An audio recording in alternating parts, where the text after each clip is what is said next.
Hello friends, in this video we will talk about tool calling in the agentic applications. अब ये tool calling होती क्या है?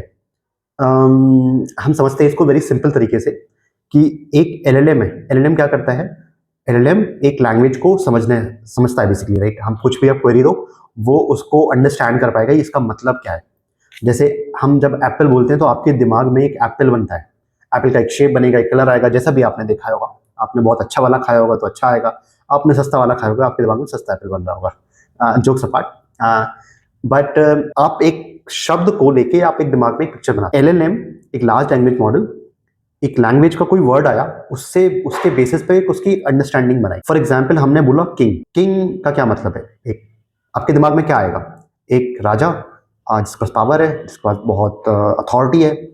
अब जब किंग हुआ तो क्वीन भी हो सकती है, उसकी कुछ सर्वेंट्स भी हो सकते हैं उसके चारों चारों तरफ, उसकी एक आर्मी भी हो सकती है, उसकी एक प्रजा भी होगी, है ना? इस तरह से एक थॉट्स आएगा, तभी हमारी किंग का कोई मतलब है। हमने ये नहीं बोला किंग के पास एक अथॉरिटी है, बट ऑटोमेटिकली वो आपके दिमाग में एक पिक्चर आता है, किंग वेरी रॉयल, ठीक है? तो वैसे पिक्चर बनेंगी। तो सिमिलरली लार्ज लैंग्वेज मॉडल को हमने एक शब्द दिया, उसने उसके अराउंड जो भी अंडरस्टैंडिंग है उसने उस चीज को देखना शुरू कर दिया।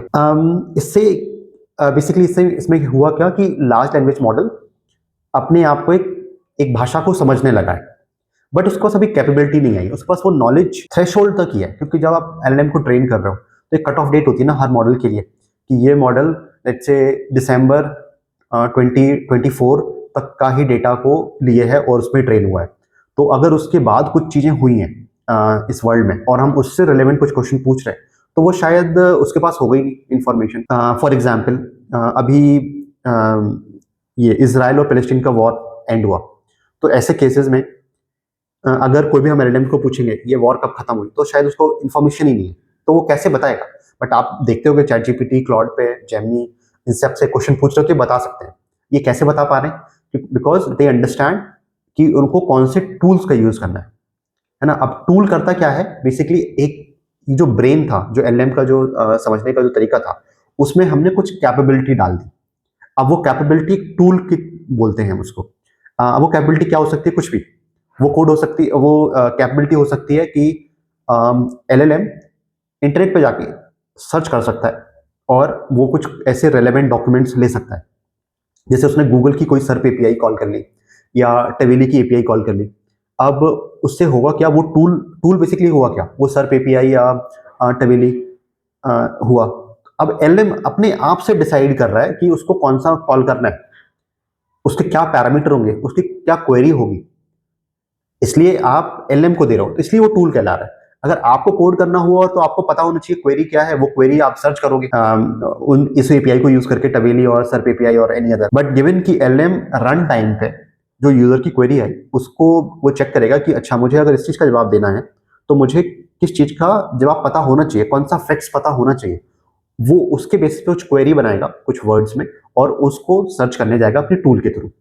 तो ये तो हुआ एक इंटरनेट सर्च के लिए एक पर्टिकुलर टाइप का टूल। अब टूल सिर्फ ये सर्च करने के लिए नहीं होगा, बहुत सारी अलग अलग कैपेबिलिटीज हम प्रोवाइड कर सकते हैं एलएलएम को। जैसे कि कुछ कोड एग्जीक्यूट करना हुआ, जैसे एलएलएम है वो लैंग्वेज समझ रहा है, वो मैथ नहीं समझता है, वो कुछ प्रोग्राम नहीं समझता है ना? बट हम देख रहे हैं कि वो एलएलएम मैथ्स के प्रॉब्लम बहुत अच्छे से सॉल्व कर देता है, कोडिंग भी अच्छी कर लेता है ना?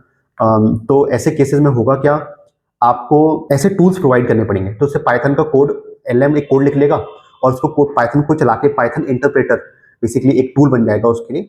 और ऑन डिमांड जब उसको लगता है कि हाँ मुझे इस चीज का मैथमेटिकली एक्यूरेसी चाहिए तो मुझे कुछ कोड चलाना पड़ेगा, और वो पाइथन इंटरप्रेटर को वो कोड दे देगा। वो कोड चला के जो भी आंसर आएगा उसको एलएम यूज कर सकेगा अपनी आगे के एनालिसिस के लिए। तो एक पाइथन इंटरप्रेटर भी एक तरीके का टूल हो गया। टूल और भी तरीके हो सकते हैं। फॉर एग्जाम्पल कोई चीज कोड, जैसे कोडिंग हुई तो कोड भी एक तो पाइथन इंटरप्रेटर में आ गया। अब टूल जरूरी नहीं है ये जेनरिक टाइप के टूल हो, जैसे पाइथन इंटरप्रेटर हुआ या फिर आपका एलएलएम जो नेटवर्क कॉल मार रहा है, इंटरनेट पर सर्च कर रहा है, वो एक जनरल टाइप के हो गए। बहुत ही स्पेसिफिक भी हो सकते हैं, कस्टम हो सकते हैं।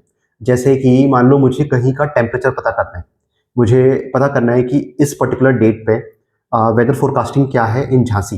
देन इन दैट केस हमारा होगा क्या, मॉडल जो है, एक हम एपीआई बना सकते हैं और उस एपीआई को हम एक टूल के साथ रैप करके, एक छोटा सा कोड होगा बेसिकली, उसको रैप कर देंगे और अपने एलएलएम को पास कर दिया।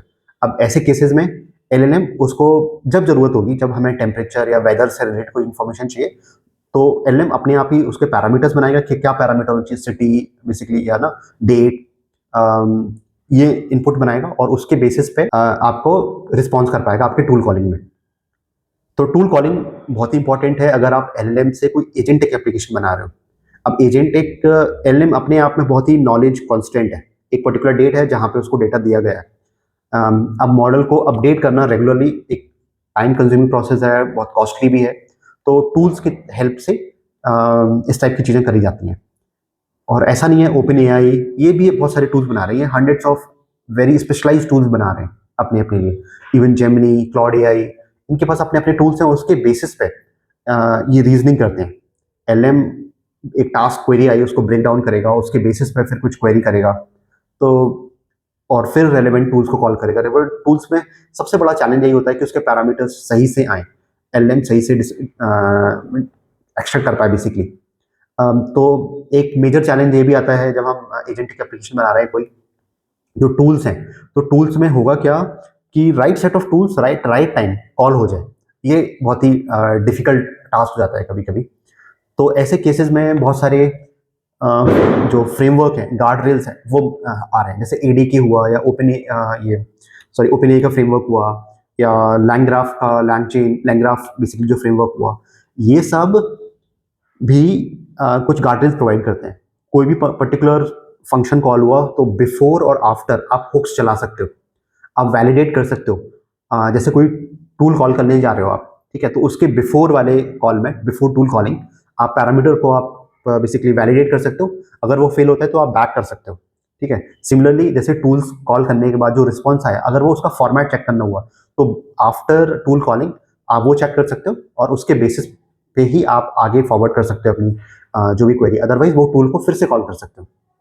तो ऐसे करने से होगा क्या कि जो आपका बेसिकली इंश्योर कर रहे हो आप कि टूल्स के पास सही पैरामीटर जाएं और right tool at right time call हो। अगर जो नहीं तो बहुत बार क्या होगा क्या ना, वो आपके जो एजेंट है वो एक लूप में फंस जाएगा, एक पर्टिकुलर गलत टूल को वो कॉल करता जा रहा है बार बार, और उसके कारण उसको सही आंसर नहीं मिल पा रहा है, तो एक रिकर्सिव साइकिल होगी। तो ऐसे इसको ब्रेक करने के लिए आप कुछ अपने जो एजेंट का जो लॉजिक है उसमें आप टेक्निक्स लगा सकते हो कि भाई अगर मल्टीपल टाइम्स टूल कॉल कर रहे हो सेम, तो there is something wrong, you can choose to talk and call other tools also. एक लिस्ट है आपके टूल्स की, तो ना, तो इस टाइप के टेक्निक से हम कुछ गार्डरेल्स लगाते हैं अपने एजेंटिक एप्लीकेशन में। सो आई थिंक इस वीडियो में आपको ये तो समझ में आ गया होगा टूल्स होते क्या हैं, किस टाइप के टूल्स होते हैं, और जब हम टूल का यूज कर रहे हैं तो क्या चैलेंजेस आ रहे हैं, और जो चैलेंजेस आ रहे हैं उनके सॉल्यूशन गार्डरेल से है, हुक्स जो हैं उनसे है, और भी अदर टाइप के जो फ्रेमवर्क प्रोवाइड कर सकता है वो है, और depending on what kind of autonomous agent that you are building. अब जो एजेंट है, एजेंटिक एप्लीकेशन है, वो जरूरी नहीं है फुल एजेंटिक ऑटोनोमस हो, वो एक पार्शियल ऑटोनोमस भी हो सकती है, उसका एक फिक्स्ड वर्क फ्लो हो सकता है, वो कॉल कर रहा है और उसमें एक छोटा सा पार्ट एजेंटिक बेसिकली हो रहा है, तो इसलिए हम इसको एजेंटिक बोल रहे हैं। एजेंट वो डिफाइन करेगा कितना ऑटोनोमस है उसके बेसिस पे। तो बहुत सारों का परसेप्शन हो सकता है ये एजेंटिक है, एजेंटिक नहीं है, तो बेटर है call it agentic, it's a spectrum. अब वो स्पेक्ट्रम में ऑटोनोमस जो चीज़ है वो आपकी जीरो पे है या बहुत एक्सट्रीम है, तो आई थिंक एक मिड लेवल पे रखना आपके लिए बेटर रहेगा, so that it has proper guardrails and it also follows some workflow जो आप अचीव करना चाह रहे हो। So I hope you got the concept. अगर आपको कोई क्वेरी है please feel free to ask me in the comment section, I will be more than happy to answer. और आप क्या बना रहे हो that also let me know in the comment section, I can help you in building what the project that you are doing. So until then I'll take leave, and maybe I'll come with some another concept, another video some other time. Till then, thank you, bye.